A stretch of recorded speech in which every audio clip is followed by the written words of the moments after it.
The ballroom glittered in gold and glass. Crystal chandeliers above. Custom name cards below. Laughter bouncing off white linen and old wine. It was my father's 60th birthday. He stood at the head table like a self-appointed king, surrounded by his kingdom, my siblings, their picture-perfect spouses, his colleagues, golf buddies, and legacy friends who'd never once asked about me. I was seated near the end of the row. Not quite in the shadows, but not in the light either. And beside me, my son, 17. Bright eyes. Jaw clenched. He already sensed something I hadn't said out loud, that this wasn't a celebration. It was a ceremony. A reminder of hierarchy. A reminder of where I stood. Dad clinked his glass. The room hushed. He raised his voice like he always did when he wanted applause before finishing the sentence. Family, he began, is everything. Nods. Murmurs. Toasts raised. Then his smile shifted, just enough to signal what was coming. Family is everything, except for those who clean bathrooms and make other people's mistakes. Laughter erupted. Loud. Too loud. Some looked at me. Most didn't. My sister laughed hardest. My brother gave a toast without drinking nod. And my mother? She just dabbed the corner of her mouth with her napkin and avoided my eyes. I didn't move. Not at first. The shame settled over me like a second skin, familiar, suffocating. But then my son's hand found mine under the table. He didn't squeeze it. He just held it. Steady.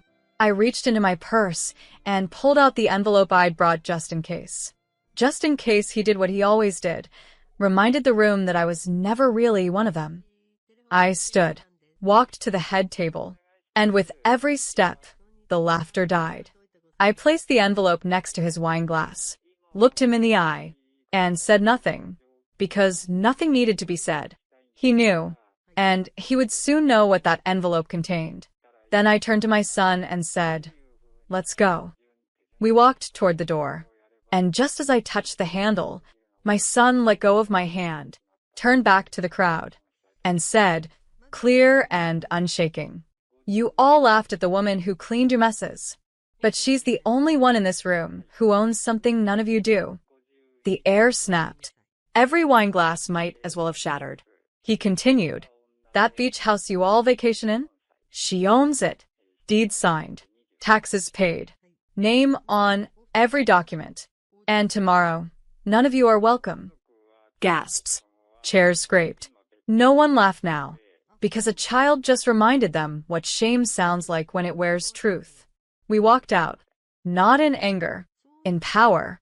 My name is Elena Shaw, and from wherever you're watching this, stay with me, because the night they laughed at me for cleaning their messes was the night I swept them out of the story for good. Bathroom girl. That's what my sister used to call me when she thought I couldn't hear. She'd whisper it loud enough for cousins to giggle and quiet enough for adults to pretend they didn't notice. But I always did. And I carried it heavier than any mop bucket or laundry basket. Teen pregnancy had turned me into a cautionary tale in our perfect family. When I told my father at 17 that I was expecting, he didn't yell. He didn't even scold. He just folded his newspaper and said, "You chose your path. Now walk it alone." And I did. While my siblings went to universities, took trips abroad, got internships at firms with last names that meant something, I scrubbed bathroom floors and vacuumed hotel lobbies, with my infant son sleeping in a stroller park nearby. I cleaned bathrooms at night, office cubicles at dawn, and during the day I cleaned homes, mansions, condos, sometimes even the houses of my father's own friends. They'd see me but never quite look me in the eye. They would offer coffee in chipped cups, then pay late with tight smiles. But I took it. Every dirty job. Every whispered nickname. Because my son deserved better than shame. My father once told my sister, "You're the family's hope." He told my brother, "You're the family's pride." And me, I was never part of that conversation. But there was one person who saw past the labels, my grandfather. He visited one rainy afternoon, the baby crying softly in his bassinet. Grandpa sat on my faded couch, looked around my cramped apartment, and said, quietly, "They say you're lost. but I see a girl who's quietly building something. Remember, bricks don't shout when they're laid, but they hold everything up. And when Grandpa passed, he left me something nobody expected. Not money. Not stock portfolios. A small house on the coast. Nothing fancy, but solid. Quiet. Something he'd bought years ago as an investment. A place no one else wanted, because it wasn't glamorous enough. He wrote in his letter, "You built your life from the ground up. Now here's some ground that belongs only to you." But I didn't tell anyone. I simply paid every mortgage bill, quietly repaired every crack, and painted every fading wall, silently keeping the deed tucked away. My father bragged about our family house to his golf buddies. He entertained friends on the porch I'd sanded down myself. They never thanked me. They never even knew it was mine. But I knew. And my son knew. Because that night, at my father's grand celebration, with him mocking the woman who cleaned their toilets, I realized something. They hadn't just dismissed me. They'd underestimated me. They believed their laughter made me small. But I had already laid down every brick in silence. And while they toasted family and forgot my name, I owned the very floor beneath their feet. When Grandpa handed me the deed, he made me promise two things. Never apologize for owning what's yours. And never explain yourself to people who refuse to understand. So I didn't. For 7 years, I held the deed in silence. While my father hosted parties there, laughing loudly enough to drown out his shameful daughter's memory, I quietly paid every bill. While my siblings took weekend selfies on the balcony, captioning posts with phrases like family legacy, I was fixing the roof, sanding splintered floorboards, and painting walls that echoed only my own voice. They didn't notice, because they never needed to. The day after my father's cruel toast, when the laughter had finally died and the embarrassment began to burn, the house phone rang off the hook. I didn't answer. The messages stacked up. From my sister, fake tears and feigned confusion. "Elena, why would you humiliate Dad like that? Call me back." From my brother, angry, entitled. "That property belongs to the family. You can't just claim it. Let's talk." But most of all from my father, voice tight, brittle as old paper. "Elena, this is ridiculous. You've made your point. Be sensible." Sensible. They still thought this was about proving a point. They didn't understand that I wasn't punishing them. I was protecting what had always been mine. When I first inherited the house, I went quietly to the courthouse and had the deed filed legally, precisely, under my name. I had the locks changed. I stored the papers safely. Grandpa knew this day would come. He knew my father would try to take credit, my siblings would treat it like a luxury hotel, and my mother would pretend not to notice any of it. But he trusted me to stand firm, quietly. And now, at last, I did. I returned to the coastal house alone, my son by my side. The sun was setting gently over the water, spilling orange and pink onto the porch I'd rebuilt by hand. We stepped inside. My son turned to me, thoughtful. "You never told them. You could have shown them any time." I nodded, watching the sea through the window. "I never needed them to know. I just needed to keep this place safe." "But they took advantage of you for years," he said quietly. I met his eyes. They thought they did. But every moment they ignored me, I grew stronger. Every dinner they mocked me, I tightened my grip. They thought silence meant weakness. But silence was always my armor. He smiled softly. "You're stronger than anyone I've ever met." I looked out again. Strength is easy when you have something worth protecting. The phone buzzed once more. Another voicemail. My father, voice strained. "Elena, you can't isolate yourself forever. Please call." I turned the ringer off. Because I wasn't isolating myself. I was liberating myself. I hung Grandpa's framed photo on the wall, beside the deed he'd signed, then quietly placed the eviction notice on the front table, ready to mail, ready to file. The house was mine, fully and legally. They couldn't touch it. And as the waves crashed gently outside, I knew something deeply true. They never heard me in that ballroom. But here, my silence spoke louder than their laughter ever could. Leaving the banquet hall felt like stepping out of water after years of holding my breath. Behind me, the room was still suspended in stunned silence. My father's face had twisted from mocking confidence to shocked disbelief as he stared at the envelope, now opened, revealing the undeniable truth. The deed was mine. The oceanfront home they cherished and bragged about. It had never been theirs to give or take. Grandpa had quietly ensured that. But before I reached the exit, my son stopped abruptly. He squeezed my hand once, then gently let go. I paused, watching as he turned back toward the crowd, his shoulders squared, chin lifted, facing the sea of judgmental eyes. For 17 years, my son had quietly watched these people diminish me, dismiss me, and treat me like their disposable maid. But he was done being quiet. The room stilled, every eye on him. Then, clearly, steadily, he spoke. You all laughed at the woman who cleaned up after your messes. But none of you realized she owned the very ground you stand on.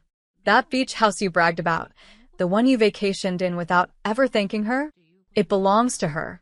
Not Grandpa. Not any of you. Her. No one moved. Not even my father, whose face had turned a shade paler. My sister's forced smile vanished, replaced by an expression caught between confusion and dread.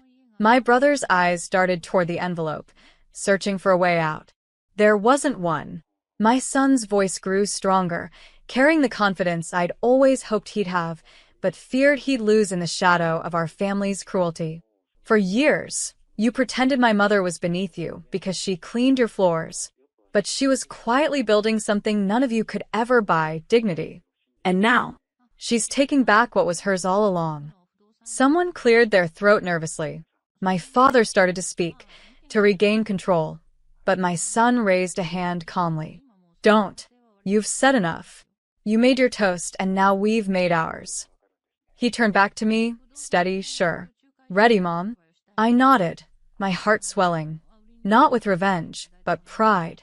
We stepped outside, leaving behind the stunned silence of a room finally forced to see the truth clearly. In the parking lot, the night felt lighter. The humiliation that had clung to me for years finally slid off my shoulders, replaced by something I'd rarely known. Peace. I'm proud of you, I told him quietly. He smiled. I learned strength from watching you. As we drove home, my phone buzzed again and again. My father, siblings, even distant cousins calling, texting, messages ranging from anger to hollow apologies. I didn't answer, because tonight wasn't about their regret. It was about finally claiming space that had always belonged to me, yet I'd never been brave enough to occupy. And when we reached the coast, stepping into the home I'd secretly owned for years, it felt different this time. The air wasn't heavy with obligation. It was clear with possibility. My son looked around, taking it all in. You deserve this, he said softly. I touched his cheek. We both do. Because they'd thought their laughter would silence me forever. Instead, it was the catalyst that finally freed me. And now, standing in this house, built on quiet dignity and reclaimed strength, I realized something powerful. My silence hadn't been submission. It had been waiting patiently for this exact moment. And at last, my voice echoed louder than their laughter ever could. The first night at the beach house felt like breathing clean air after years in smoke. I stood on the balcony, moonlight dancing softly across the ocean waves, a glass of wine in hand, quiet strength wrapped around me like a familiar blanket. My phone buzzed on the table, calls from numbers I'd deleted years ago. But tonight, I let them ring unanswered. My family's panic, their anger, their demands, I no longer belonged to any of it. By morning, the messages had piled up. My sister, voice tight. Elena, you've made your point. Stop this. My brother, pretending sympathy. Dad's crushed. Think about what you're doing to him. But the last voicemail from my father himself revealed the deepest fracture. You've humiliated us all. If you don't reverse this, you're not part of this family anymore. I didn't reply. Instead, I drove into town. By noon, a locksmith arrived, swapping old locks with sleek, secure ones. The faded family photos came down, replaced by artwork I'd chosen, calm, hopeful scenes. At the front gate, I posted a clear sign. Private property. No access without written permission. Neighbors noticed. Some smiled. Others nodded knowingly. No surprise, no judgment. They'd always quietly suspected who truly kept this place standing. But by evening, my father's lawyer called. Stern, authoritative. Your father intends to contest the deed. We suggest reconsidering your position. I paused, then replied calmly. Contest all you'd like. The deed is recorded, notarized, and beyond challenge. Tell my father he's welcome to waste his money, just like he wasted years mocking the daughter who quietly outgrew him. The line went silent. Then, softer. Understood. Days passed. I cleaned every inch of that house, my house, removing fingerprints of family who never loved me. Furniture rearranged. Fresh paint. New linens. Each change a small victory, each room a reclaiming of myself. My son watched quietly, pride shining in his eyes. They're scared now, he said softly one evening. Why? He smiled. Because they never expected the girl who cleaned their bathrooms to own the place they bragged about. A week later, I received a handwritten letter. From my father, short, cold, formal. Elena, you have disrupted family harmony. For the sake of peace, return the property. We're willing to discuss conditions. I replied with one line. Harmony died when your laughter drowned out my worth. I never heard from his lawyer again. Days later, another letter arrived, different handwriting this time. Gentle, shaky. My mother. I should have stood up for you. I'm sorry I never did. Keep the house. Keep your peace. I folded her letter softly. She'd been a silent bystander. But even silent bystanders pay a price. And now? They paid mine. I didn't want revenge. I wanted closure. A life built quietly, beautifully, on my terms. Without permission. As the waves whispered gently at night, and the house around me settled into quiet strength, I understood. The laughter that hurt me once had become distant noise, drowned by the clarity of finally taking back what was mine. The girl who cleaned bathrooms and made mistakes had quietly built something powerful. A home, a future, a legacy not rooted in shame, but grown in quiet defiance. The fallout was swift, fierce, and entirely self-inflicted. It started with whispers, little rumors twisting through my father's social circle like ivy. Whispers about the grand party ruined, about the family heirloom house that was never actually theirs, about the daughter they had mocked for cleaning bathrooms, who now owned the crown jewel of their reputation. I didn't spread them. I didn't need to. Their panic spread the truth for me. My brother was the first to publicly react, an angry Facebook post calling me selfish, claiming I'd torn the family apart. It backfired spectacularly. Dozens commented beneath. Didn't your sister pay every bill for years? So the bathroom girl kept your family afloat? He quickly deleted it, but screenshots lingered. My sister tried another approach, soft victimhood. She posted cryptic quotes about betrayal, family bonds, and blood being thicker than water. Someone replied simply, but deeds are thicker than blood. The comment went viral overnight. Dad, however, said nothing publicly. He let his silence shout. His golf buddies started canceling weekend plans, suddenly busy. His colleagues distanced themselves quietly, not wanting to be attached to the spectacle. A reputation he'd carefully built over decades now fractured under the weight of one simple truth. He mocked the daughter, who had silently supported them all. Then came the article. A local blogger, curious about town whispers, wrote a piece titled, "The Daughter They Forgot, How Elena Shaw Quietly Reclaimed Her Legacy." It detailed my life, the teen pregnancy, my years scrubbing toilets, the silent inheritance from my grandfather, and the now infamous birthday toast where everything unraveled. My son's words were quoted prominently. You laughed at the woman who cleaned your messes, but she owned the ground beneath your feet. Overnight, the piece spread, resonating deeply. I received hundreds of messages. From strangers, yes, but also from local women, mothers, daughters who'd felt unseen. They thanked me for holding quiet strength in the face of humiliation. But the message that stopped me was from an old teacher, Mrs. Calloway. You were never the bathroom girl to me. You were the brave girl who built something beautiful from nothing. I cried quietly over that one, not from sadness, but from relief. Someone had always seen me clearly. Meanwhile, my family tried to rally. One afternoon, I received a thick envelope containing legal threats and demands, each desperate, each meaningless. I forwarded them to my attorney, who dismissed them effortlessly. Then one day, my son came home smiling, showing me his phone. His speech had gone viral on TikTok. Millions watched him defend his mother's dignity, his strength clear, calm, and true. Comments poured in, calling him brave, me inspiring, our bond beautiful. But his favorite was simple. This kid just ended generational cruelty, with one sentence. He smiled quietly. Maybe they'll finally get it. I touched his shoulder gently. Even if they don't, we finally did. The phone buzzed one last time. My father again. I answered just once. His voice was different now. No anger, only exhaustion. Elena, this has gone too far. I replied gently, but firmly. No. You went too far. I just stopped pretending it was okay. Then I hung up, my heartbeat steady, my strength settled. Because I wasn't fighting anymore. I didn't have to. They had underestimated me for years. Assuming silence was weakness. Now they knew better. And me? I finally understood the difference between forgiveness and permission. I could forgive them, quietly from a distance, but I'd never again seek their permission to matter. I didn't plan to become a hero. I just wanted to live openly, without apology. But sometimes the quietest rebellion is the loudest lesson. The article changed things.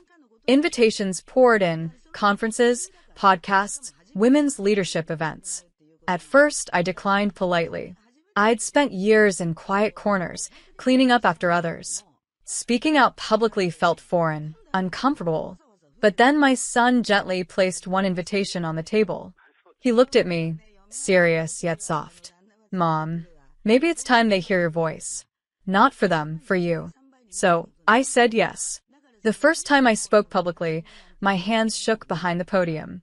The room was filled with women, some polished, some uncertain, all leaning in, hungry for honesty.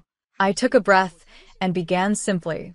My name is Elena Shaw, and I used to clean bathrooms. That's what my family remembered about me. But what they forgot is that I also cleaned their messes. And while they laughed, I quietly built something they couldn't buy, my dignity. The applause startled me. Not polite applause, raw, genuine, fierce. Women came up afterward, shaking my hand, hugging me tightly. They whispered, "You told my story. Thank you for speaking for us." My confidence grew with each stage. And soon something else grew too. A vision. Using my savings, I launched Second Chances Cleaning, a business to empower single mothers and overlooked women. No shame, no stigma. Just dignity, training, and a living wage. The idea exploded. Contracts poured in, businesses eager to align with a cause that felt like justice. The beach house became our headquarters, a safe haven for retreats, training, healing. A place that had been built in silence, now overflowed with the laughter of women discovering their power. One evening, my son stood beside me on that familiar balcony, looking out over the ocean. "You built something amazing, Mom." "No." I smiled. "We built this. You stood up when I couldn't. Your voice gave me back mine." He nodded softly. "But you taught me courage. Every silent sacrifice. Every late night scrubbing floors so I could sleep safely." Then he handed me an envelope. "What's this?" I asked, cautious. "Open it." Inside was a college acceptance letter, full scholarship. "I got it," he said quietly. "I'm going to study law. To defend people like you. People who deserve a voice." I hugged him tight, pride fierce in my chest. He'd become exactly who I'd always dreamed he could be, strong, kind, unbreakable. That weekend, the women of Second Chances surprised us with a gathering. They filled the house with laughter, hope, and celebration. Flowers covered the tables, lights twinkled softly, music played. And when I stood up to thank them, one woman raised her glass. To Elena, the bathroom girl who cleaned up our shame and became our champion. Everyone cheered, because the name once meant to mock me had transformed into something powerful. Resilience. Pride. Ownership. I smiled, lifting my glass. But the toast I held silently in my heart was simpler. To the girl they thought they buried. To the woman who quietly grew through concrete. To the mother whose child finally silenced the laughter. Because my rise wasn't revenge, it was reclaiming. And I had reclaimed every moment, every inch, every breath of my life. The knock at the door was soft. I knew who it was before I opened it. Standing outside was my father. Older now, shoulders slightly bowed, expression quiet in a way I'd never seen before. "Can we talk?" His voice lacked the edge it once carried. I considered closing the door, sending him away like he'd done to me countless times before.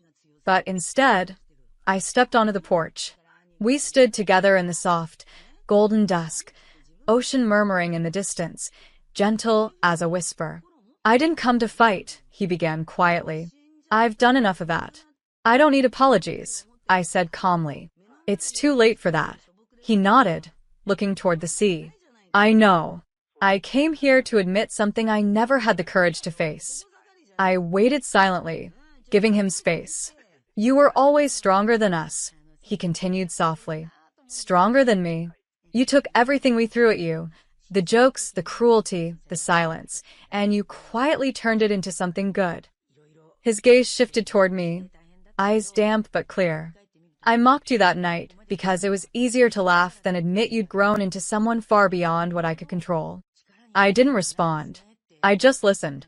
"When you left that envelope on the table, it wasn't just the deed you reclaimed. It was your dignity, the dignity we should have honored but never did." For the first time, his voice broke slightly. "I'm proud of you, Elena. Proud you built something beautiful, even though I spent years telling you that you couldn't." I exhaled slowly, the ocean breeze lifting my hair gently. "I didn't build it for your pride," I said softly. "I built it because you left me no other choice. And now that it's built, it doesn't need your approval to stand." He nodded, understanding fully. We stood in silence a moment more, the space between us no longer filled with resentment, just quiet acceptance. Finally, he spoke again. "Can I ask for one thing?" I waited. "Forgiveness." I paused, then replied honestly. "I forgave you a long time ago, not for you, but for me. I won't carry the bitterness you gave me. But forgiveness doesn't mean letting you back in." He accepted this without protest, quietly respectful. "Thank you for letting me say my piece." He turned slowly, walking away down the path, shoulders still bent, but lighter now, as though he'd finally put down a heavy load. My son appeared quietly at my side, watching him go. "You okay?" he asked gently. I smiled softly. Yes. Because I no longer need anything from him, not even an apology. He nodded, calm, wise beyond his years. "You gave yourself everything they withheld from you." I touched his shoulder gently. "No," I corrected quietly. "We gave each other strength to reclaim our story." We stood there until the sun dipped fully below the horizon, its colors fading gently into darkness. I closed the door, locking it securely, locking out the past that no longer defined me. In the quiet of my home, surrounded by memories I had chosen, I felt peace. And my final thought was this. They once laughed at me for cleaning their messes, but the woman they mocked had quietly built something no one could ever tear down. They said I was nothing, but from nothing, I built everything. And now, standing quietly on the foundation I poured, I finally learned my voice never needed volume to be heard. It just needed courage. Lily stared at the invitation in her hand, the bold letters on a card reading, Dad's 50th birthday celebration. The golden script was a stark contrast to the bitterness in her chest. 473 kilometers. That was how far she would have to drive, a distance that, in more ways than one, felt insurmountable. For years, her relationship with her father had been fractured. He had always played favorites, and for as long as Lily could remember, she had never been the one to receive his praise or approval. He had always made her feel like she was the afterthought, the one who had to work twice as hard to earn half the recognition.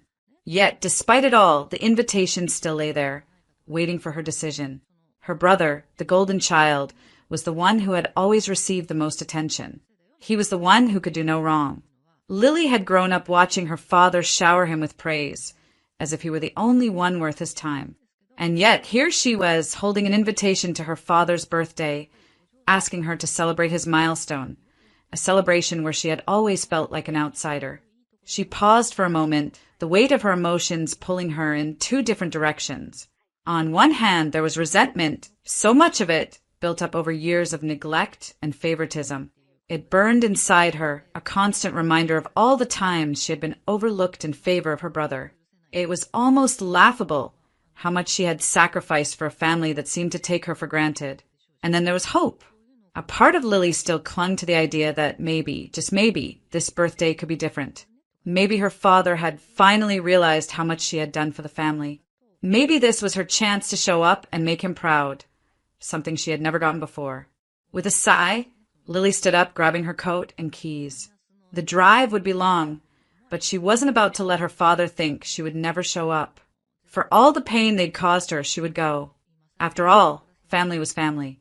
Or so she tried to convince herself. The road ahead was uncertain, but she was determined to face whatever awaited her at the end. As Lily drove through the winding roads, her mind drifted back to her childhood, a time that seemed both distant and painfully vivid. The house, with its familiar smell of baked bread and the creak of the old wooden stairs, was the setting of her early memories. But it wasn't the house that defined her upbringing, it was the atmosphere inside it.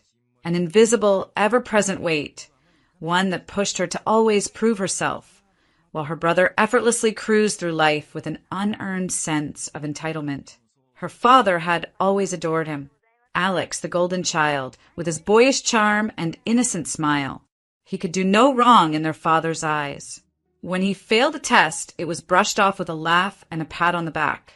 "You'll do better next time," their father would say. When he broke something, it was just an accident. If he disappointed anyone, it was always someone else's fault. The world seemed to revolve around him, and Lily? Well, she was just there, quiet, doing her part, trying to fit into a mold that was never made for her. Her hard work went unnoticed. All the late nights spent studying, the extra chores she took on, the sacrifices she made so her brother could have more freedom, they were invisible to her father. She never got the well done, or the "I'm proud of you" that Alex seemed to receive effortlessly. Instead, she was always told to keep going, or just try harder. Her accomplishments, whether academic or personal, were always overshadowed by Alex's failures, which somehow didn't matter as much. It was as though the praise was reserved exclusively for him, and all Lily could do was watch. She remembered one particular moment that crystallized her role in the family. It was her high school graduation. She had worked so hard for it, studying late into the night, taking extra classes to make sure she could succeed. When the day arrived, she had hoped to hear those words from her father that she had longed for. "I'm proud of you." But when she looked to him, hoping for recognition, he was more focused on Alex, who was joking around with his friends. Lily's heart sank as she realized that despite everything she had done, despite how much she had pushed herself, she was just another person in the background. Meanwhile, Alex had struggled. He was rebellious, skipping classes, staying out late, and getting into trouble. Yet, no matter what he did, it was always excused, always brushed under the rug. "He's just being a teenager," their father would say, a knowing smile on his face. But Lily? Lily was expected to be the perfect daughter, the one who never made mistakes. Her imperfections were met with disappointment, while Alex's were met with understanding. The more Lily tried to earn her father's approval, the more she realized it was a game she could never win. He had already made up his mind. He was proud of Alex, and no matter how hard she tried, she would always be the one who had to work twice as hard to get half the recognition. It was moments like these that had built up the bitterness in her heart. But even more than that, it had set the foundation for the deep emotional conflict she felt now. Lily wasn't just resentful of her father's favoritism. She was devastated by it. The dining room was filled with the rich scent of roasted meat and the hum of polite conversation. Family and friends gathered around the table, laughing and sharing stories of years gone by. But Lily felt as though she were in another world, separate, detached from the warmth and camaraderie of those around her. Her eyes flickered to her father, sitting at the head of the table, a smile plastered on his face as he greeted everyone with exaggerated enthusiasm. She had traveled 473 kilometers to be there, but right now, it didn't feel like the home she remembered. The walls, once familiar and safe, now seemed cold and distant. Alex, her brother, was laughing with their cousins, making jokes, as usual, his carefree nature earning him all the attention. Her parents exchanged glances with one another, smiles never wavering, as though everything was perfect. Lily, however, couldn't shake the feeling of being an outsider. She was there because she thought, no, hoped, that this birthday dinner could be a turning point.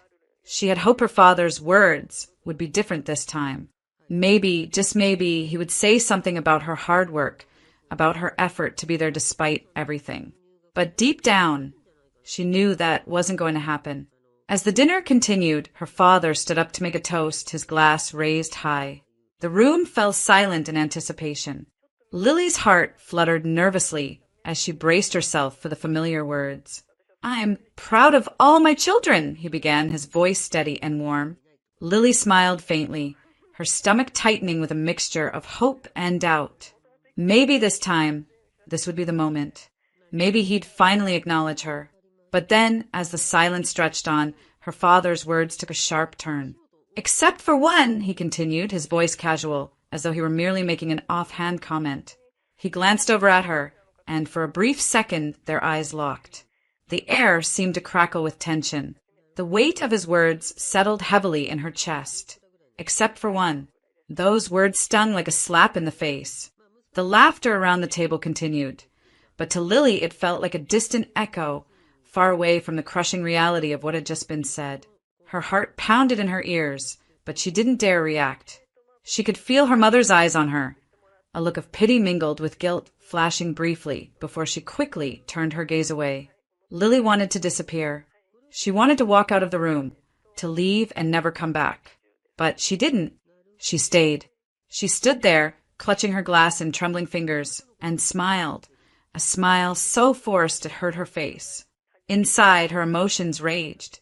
Every ounce of resentment she had been holding back boiled over, but she kept it locked inside. Why did he do this? Why now? She had hoped for a sign of acknowledgement, a simple acknowledgement that she mattered. But instead, she had been reduced to nothing more than an afterthought, a mistake he wasn't willing to own. She forced herself to sip her champagne, trying to swallow the bitterness that had risen in her throat. She laughed, but it wasn't a laugh, it was hollow, empty. The irony of it all didn't escape her. Her father was proud of every child at the table except her. She had given up so much for this family, but none of it had ever been enough. Her father's toast hung in the air, and Lily's eyes flickered to Alex, who had no idea what his words had done to her. He was too caught up in his own world to notice. But Lily wasn't a child anymore, not someone who would silently absorb the hurt. And as the awkward silence stretched on, she knew one thing for sure. This wasn't the end of the story. Not by a long shot. The laughter around her felt deafening. Each chuckle, each comment, seemed to further isolate Emily from the world she had hoped she could re-enter. The clinking of glasses, the hum of casual conversation, it all faded into a blur as her father's words echoed in her mind. Except for one. That single phrase seemed to reverberate in her head, drowning out everything else. She looked at her father, sitting at the head of the table, his face flushed from the alcohol, his smile wide and carefree as though nothing had happened. And there he was, her brother, Alex, basking in the glow of their father's approval. He was busy telling some ridiculous story, making everyone laugh, and she couldn't help but feel disgusted by the ease with which he played the part of the golden child. But it wasn't Alex who hurt her the most. It was her father, the man who had promised her the world, who had promised that family came first, that love was unconditional. And yet, time and time again, he had chosen Alex. He had chosen his mistakes, his laziness, his entitlement, over Emily's hard work, over her sacrifices, over everything she had given up for them. The years of overlooked achievements, the countless times she had been expected to drop everything for the family, all came rushing back. Every time she had been pushed aside for Alex. Every time she had been told to make way for him. The clarity hit her like a slap in the face. This will never change. Her father would never see her. Not truly. She could work herself to the bone, achieve every goal she set, and it would never be enough. He would always look at her like she was a disappointment, while Alex, no matter how many times he messed up, would always be the favorite. It was as though her worth was measured by how much she could sacrifice, how much she could endure, and how much she could give without ever asking for anything in return. In that moment, something inside Emily snapped. The little girl who had once desperately tried to earn her father's love, who had worked tirelessly to be seen, was gone.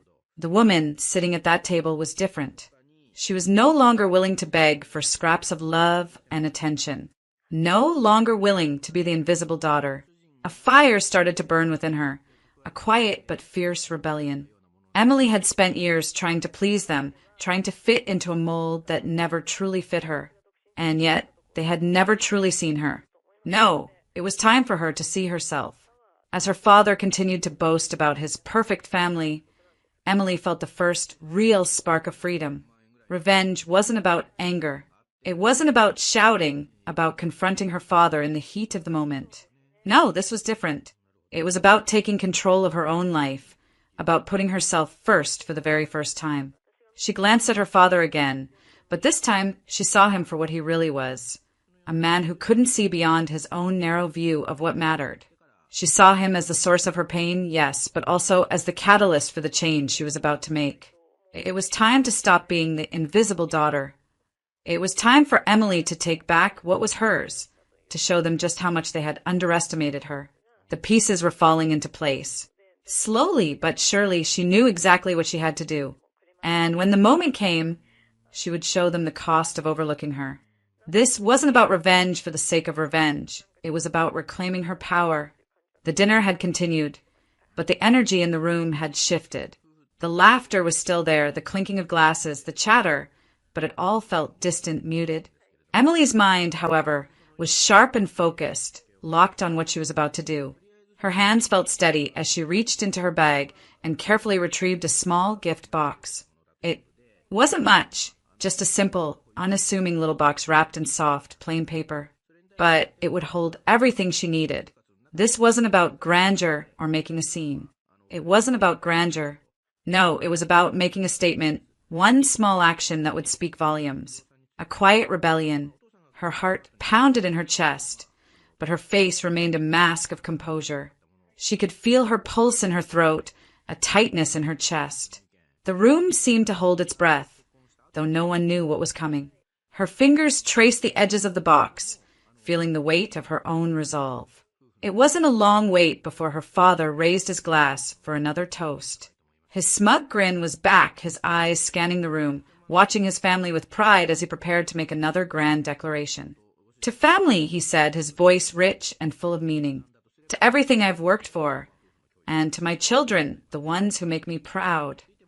His eyes lingered on Alex for a moment, a smile creeping across his face. "Except for one," he added with a careless laugh. Emily could feel her breath catch, the familiar sting of his words, but she didn't flinch.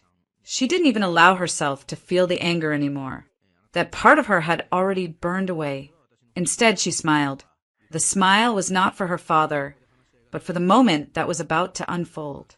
Her hand moved slowly, almost too slowly, but her fingers didn't tremble as she dropped the small gift box into her father's champagne glass.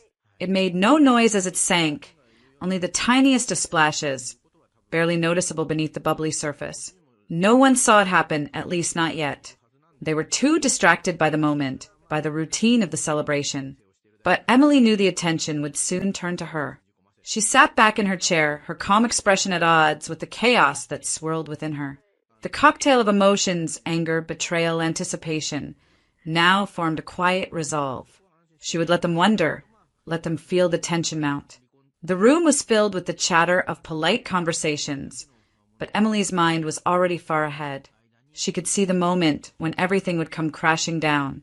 It wasn't about the gift box. It wasn't about the contents inside, either.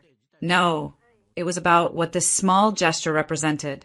The tiny box, dropped without a sound, was a symbol of everything she had been denied. It was a symbol of the years she had spent working, sacrificing, bending to the will of a family who had never truly seen her. Now, she was choosing to make them see. And as her father lifted the glass to take a sip, Emily felt a rush of satisfaction. The storm within her had been building, and now it was about to break. This wasn't just a gift, it was a reckoning. The dinner had taken on a strange, almost surreal quality. Emily's mind raced, but her body remained composed, every inch of her cool as the others continued their small talk. Her father had yet to notice the small gift box floating in his glass, so wrapped up in his smug little toast that he couldn't have cared less about the tiny detail. Then it happened. He raised his glass to his lips, the delicate crystal glinting under the chandelier light. The conversation around the table ebbed, but his eyes remained locked on his own reflection in the polished surface of his glass. A little sip, a satisfied sigh, and then the change.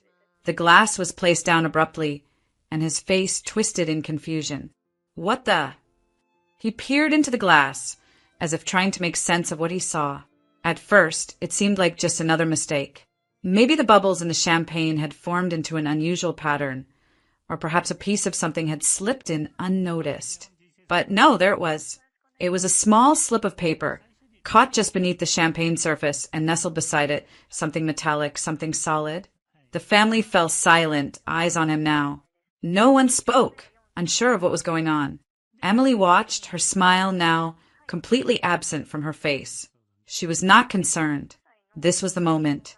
The silence at the table felt like it lasted a lifetime as her father's mind worked to piece together the puzzle.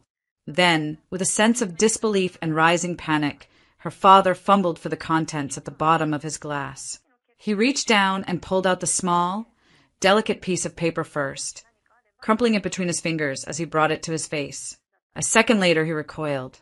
The object in his hand was too big to fit into the mouth of the glass easily, but after a second of awkward fumbling, he finally brought it up and out.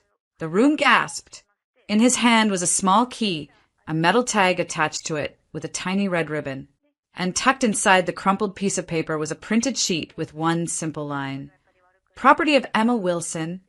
Her father's face went pale as realization crashed into him. His jaw tightened, his brow furrowing. The silence that followed was oppressive, everyone too stunned to speak. "What is this? What the hell is this?" he demanded, the first hint of panic in his voice. Emily stood from her chair slowly, no longer hiding her satisfaction. She could see her father's usual self-assuredness faltering, the control he always exerted over his family slipping away in front of his very eyes.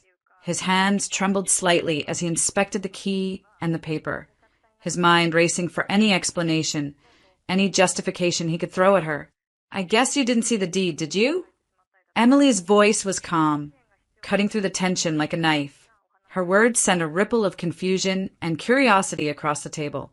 Everyone's attention was on her now, and she could feel their eyes burning into her back as she turned her gaze to her father. "You see, Dad," she continued, her voice steady, "that little key in your hand is the key to the house you're currently living in. That deed you're holding, that's the deed to the house that's now in my name." Her father stared at her, his mouth hanging open. His mind scrambled, trying to process what she was saying. What do you mean?" Emily smiled, a hint of triumph behind her eyes. "I've been planning this for 2 years. I've worked hard for everything I have. Every sacrifice I made, every penny I saved. It was all for me, for my future." She paused, letting the weight of her words settle. "I've built my life quietly and carefully, and now I'm taking what's mine. And that includes this house." Her father's face twisted in disbelief, shock replacing the confidence that had always defined him. His hands shook as he tried to find the words to fight back, but none came. The room was deathly silent now, no one daring to breathe as Emily's revelation settled in. "You see, I didn't just come here for your birthday, Dad. I came here to show you that I'm done being the invisible one, the one who's never enough in your eyes. I'm done playing your little game.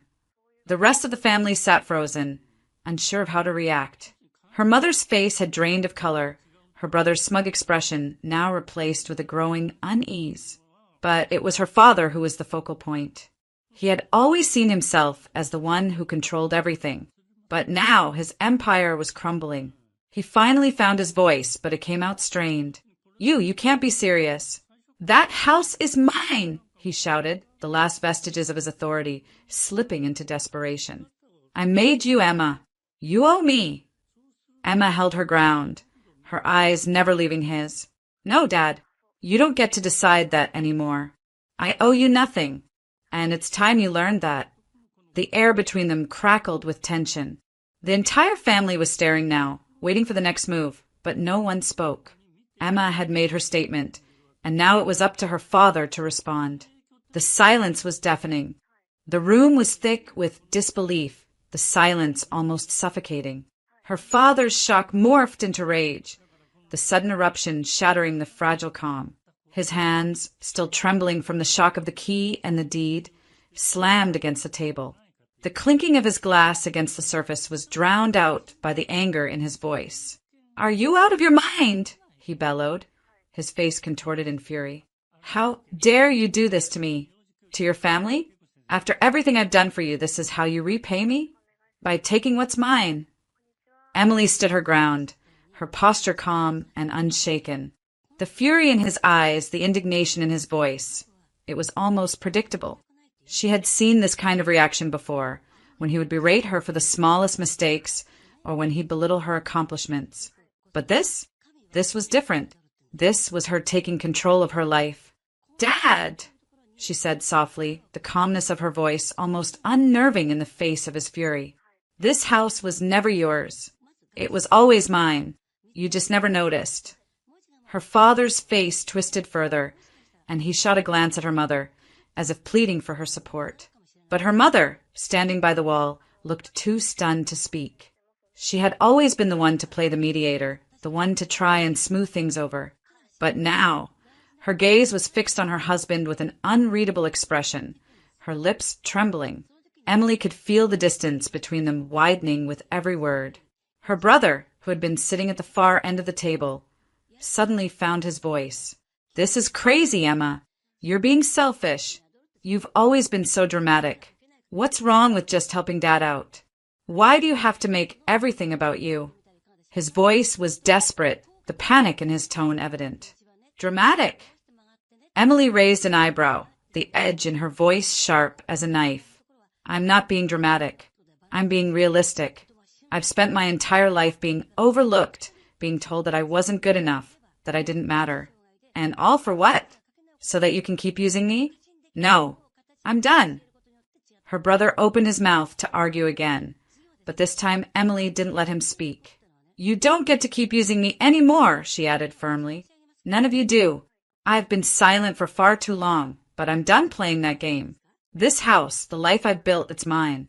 You can't take that from me. The room was divided now, the superficial unity that her family had always shown cracking open like a fragile shell. The same family who had presented themselves as perfect, as the ideal unit, was now unraveling before their eyes. Her father's outburst was no longer about the house. It was about losing control, about realizing that he had never truly appreciated what she had given, what he had lost. Why did you even come here, then? Her father hissed, the venom in his words sharp enough to cut. Was this all just for some kind of payback? To rub it in my face? Emily didn't flinch. I didn't come for payback. I came because I was tired of being invisible. I came because I wanted you to see me for the first time in my life. And now that you do, I'm not going anywhere.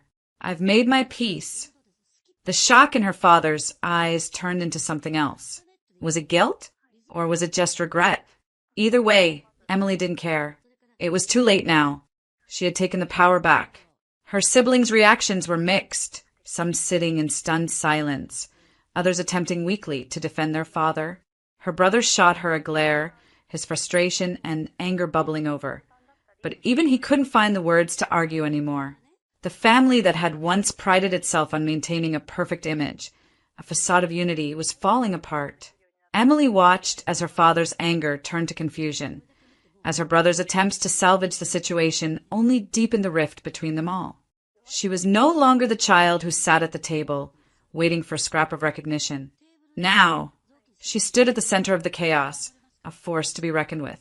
As her family crumbled under the weight of their own lies, Emily knew that this moment, this transformation, was hers alone. The power had shifted. No one could take it back. And she wasn't going to apologize for it. In that moment, the image of the perfect family, the one they had spent so long trying to protect, was shattered forever. The chaos of that night slowly faded into background as Emily sat in her car, watching her family's house shrink into the distance in her rearview mirror. The initial surge of anger and triumph had settled, leaving behind an unexpected sense of calm. She had done it. She had taken back her power in a way she never thought possible. But now, for the first time in years, she felt free. For so long, her identity had been defined by her family's expectations, by their failures, and by her own desperate need to prove herself to people who would never truly see her. But not anymore. That chapter of her life had closed, and Emily was no longer tethered to the ghosts of the past. The facade her family had worked so hard to maintain was shattered beyond repair, and she wasn't going to be a part of it anymore. As she drove further away, she reflected on everything that had led her to this moment. The years of sacrifice, the ignored dreams, the constant feeling of never being enough. She realized that even if she had been invisible in their eyes for all those years, she had always been enough in her own. The real victory wasn't just what she had done at the dinner table. It was the realization that her worth had never depended on anyone else's validation. Emily had finally made the choice to take care of herself. She had spent too many years focused on trying to meet the needs of a family who never cared to meet hers. The constant back and forth, the guilt, the feeling of being forever overlooked, it was exhausting. But now, she had learned that her peace was worth more than their approval. She made her way to the small house she had purchased months ago, the place that had been a secret, a symbol of her newfound independence. The house wasn't anything extravagant, but to her it was a home. It was hers in every sense of the word. It was where she could be herself, where she could heal, and where she could finally live life on her own terms. When Emily stepped inside, she felt a deep sense of relief wash over her. There was no one here to judge her, to tell her she wasn't enough. There was no more pretending, no more bending to fit into a role that had never truly belonged to her. The walls of her new home weren't just a barrier between her and the outside world. They were sanctuary. She had built this life, one that was free of the toxicity that had surrounded her for so long. Emily sat on the couch, her thoughts settling into a quiet calm. For the first time, she felt a deep sense of closure. The revenge she had exacted had given her the space to reclaim herself, but now it was time to let go of the bitterness. She didn't need to carry that weight any longer. The family she had once dreamed of being a part of wasn't the family she had chosen to become. And in letting go, she could finally move forward. She smiled softly, her eyes closing as she leaned back. She had no idea what the future held, but for the first time in years, Emily felt ready to embrace it. She wasn't the girl who had to prove herself anymore. She was the woman who had learned to stand up for herself, and that was enough. She was finally free,